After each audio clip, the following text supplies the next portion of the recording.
What's good, YouTube? And welcome to a crazy day for Yu-Gi-Oh! Another new maxi with the mulch armies, and then Konami communicating when the next ban list will be, so we know when the off-season really kicks out into going crazy. And yeah, it's a wild day with info pre-sales from Gamer's Choice as well. I have not seen those prices yet, so let's talk about this first real quick. The next ban list update will be in late August, so we can see the impact of Infinite Forbidden on the game before making changes. Did we make anything a little too strong, especially with the TCG exclusives? I would assume hits would be around the deck to pass support rather than the current set though, but we'll have to wait and see. We never know what Konami's going to do, like actually communicate. Gamer's Choice pre-sales are up. Tier 0 sold out of a lot of things, so I have seen how this set might be priced. I do want to keep people to have it in mind. Estimated value pulled still matters, even though the set is going up early for the sealed.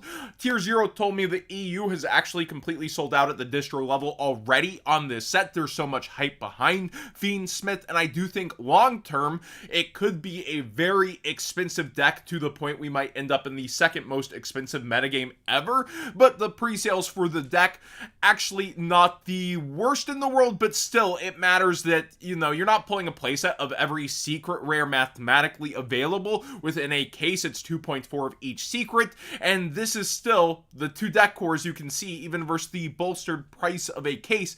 A lot of it, and you're still getting 3/4 century secret rares, etc. So this seems a bit inflated to me. Let's see how Gamer's Choice has priced theirs up.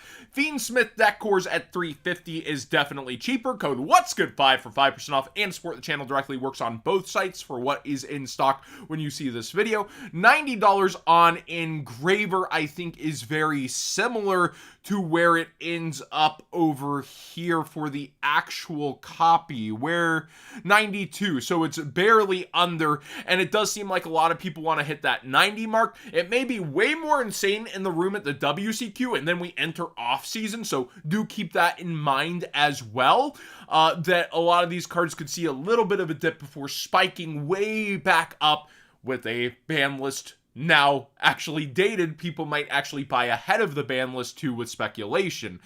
The White Forest deck core here is $200, which I believe, yeah, is a good amount cheaper as well than Tier 0. Again, Tier 0, different distribution, EU print, and Gamer's Choice definitely winning this battle in terms of looking at the estimated value pull chop up. Now, do we have, this is best selling, let's go price high to low and also get those 1/4 century secret rares in there. The Engraver at $300. Yeah, I see where they're trying to make up some of that value. I don't think it'll be $300, even though it's a top deck. We're not talking waifu tax. We are looking at the actual history of it being extra deck 1/4 century secret rares really at the top. Actually, I have this pulled up to talk about the TCG crazy prices, and let's see where that's at before we do go away from this. And I do have other market watch things besides info pre-sales, by the way, pulled up. Where do we have past 1/4 century secret rares? The Millennium deck core here. And it looks like maybe I should just do Mulch Army. Mulch Army. It is $60 by them, and that's about where Tier 0 had it. So that makes sense. A good chunk cheaper than TCG pre-sales are going to be, because there's not a lot of competition over here, and people try to tend to overprice. So when it comes down to it, I feel like we are going to see, with this set, just a lot of overhype early, maybe a couple dips into the offseason, but that ban list date is already there. That is definitely going to shake up the market. I do feel like it's probably a little overpriced. I think it should be like in the 80s to high 70s for this, but the deck core is a lot more reasonable than anywhere else is selling it here early, which is nice to see if you're looking for it. Throughout this, I feel like this set also tries to set up some collectability to it, but we've seen collectability swept out from its legs with reprints of so many things. But we're not going to reprint any quarter century secret rare is something Konami's trying to push to really get people solidified into 25th rarity. That's not to say they couldn't just Starlight it later in some Starlight collection, so nothing's really safe with that wording, right? More Fiendsmith stuff here. All right, so the Memaghoul deck core for $20 seems awfully low. That's pretty nice to see. I mean, it is all ultra super, okay, so it makes a bit of sense.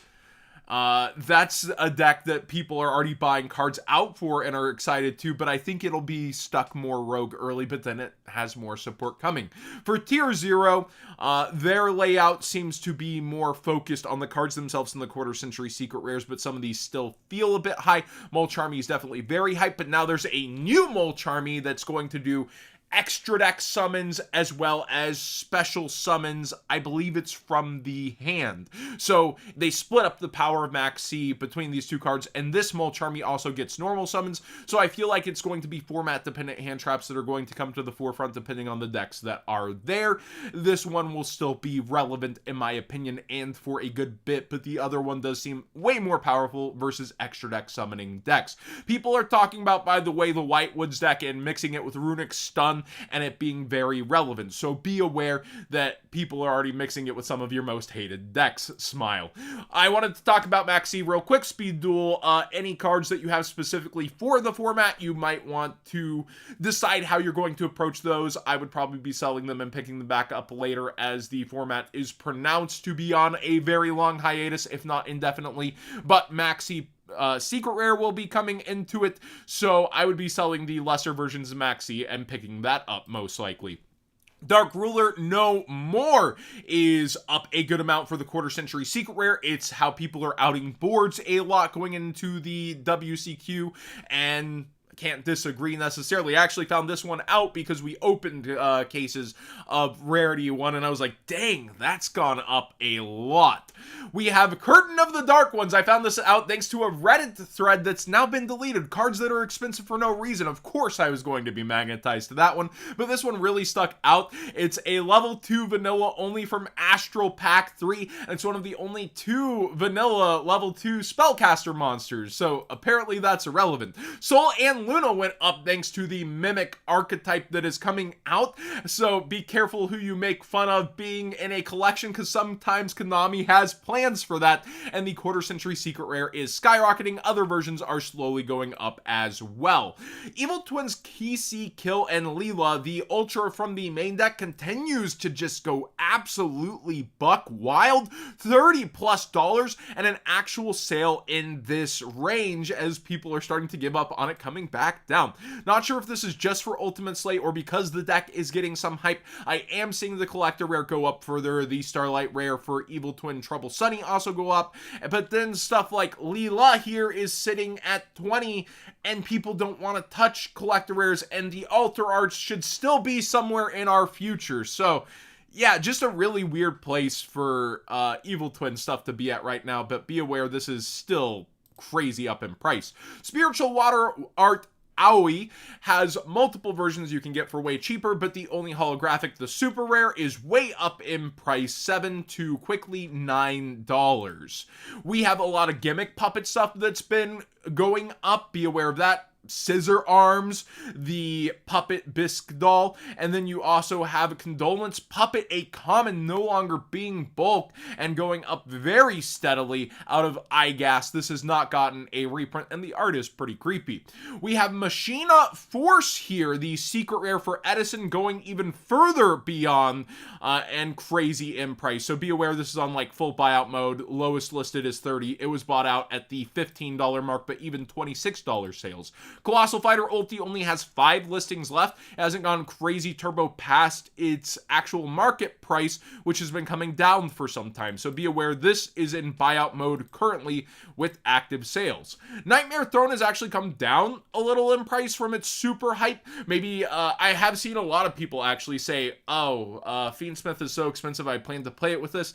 I'm selling mine off. And it looked like U-Bell might start dipping the Phantom U-Bell, but a couple of low sellers, and then it's only really down $5 versus initial sales price at 60 where the market was trying to settle at. So not the biggest actual dip on this deck, but notice there is some coolant on the U-Bell stuff, and I hope that it goes further during the off season, but again, we now have a ban list date. Thank you for watching today's Market Watch. I have a family lunch to get to, so gonna not go as in-depth as usual. Pre-sales again, code What'sGood5 for 5% off, and to support the channel directly on both. Tier 0 should be restocking through the day if you watched until this point.